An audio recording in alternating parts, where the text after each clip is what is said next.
What are the ranges that you like to be in? And is it movement specific? Yeah, movement specific. And again, with this setup, like the top set, back off set approach, you're giving yourself a variety of rep ranges. So maybe, one heavier set in the 6 to 10 rep range, and then maybe a back off in the 10 to 12, or depending on the movement, like for my leg press, for example, I'll do, might do a set of 15 to 20, a heavy set, or a lighter set, and then do a heavier set in like the 8 to 11 rep range or 8 to 10 rep range. So with like the top set, back off set approach, doing a variety of rep ranges there, the top set going a bit heavier, and then with the back off set, doing some high rep work. And then also depends on the movement. So like for isolation movements, I would prefer, go a bit higher rep ranges. For movements like arms, I prefer higher rep ranges. For side delts, for higher rep ranges. And then for some of the bigger muscle groups, I think a mixture of rep ranges is good. I mean, obviously there's a lot of overlap. This is what people need to consider as well. With all your pressing, you're going to definitely hit triceps. Even with your back, you're hitting triceps, the long head, right? It's going to get hit with all your back movements, pull downs, rows. But as far as direct tricep and bicep work, what's it averaging out to in a given week? Sounds like it's like maybe 4 sets, if you will, maybe? So like for biceps, for example, on the pull session,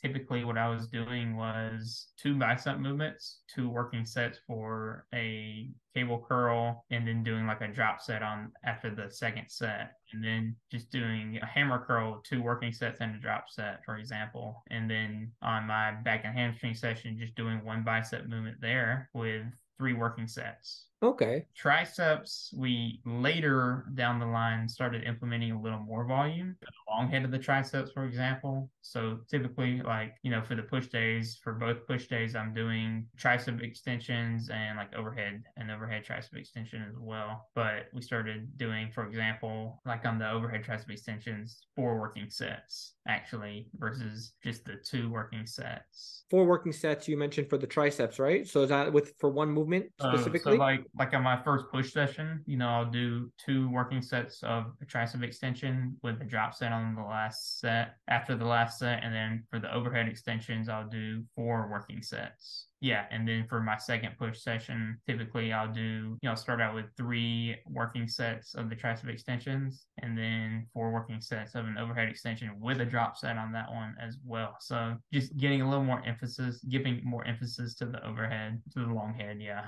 And also, I forgot, the first push session, I'm also doing a close grip press. Yeah, you're getting quite a bit of triceps in that first pushing session as well, just from the compound lifts, right? So you mentioned you're in the gym 5 days a week at the moment, but you are doing things differently than you did prior as far as volume and intensity even is concerned. So let's break it down. What's the split look like? I've run the same split since I started working with AJ, actually. It's a 5-day routine, and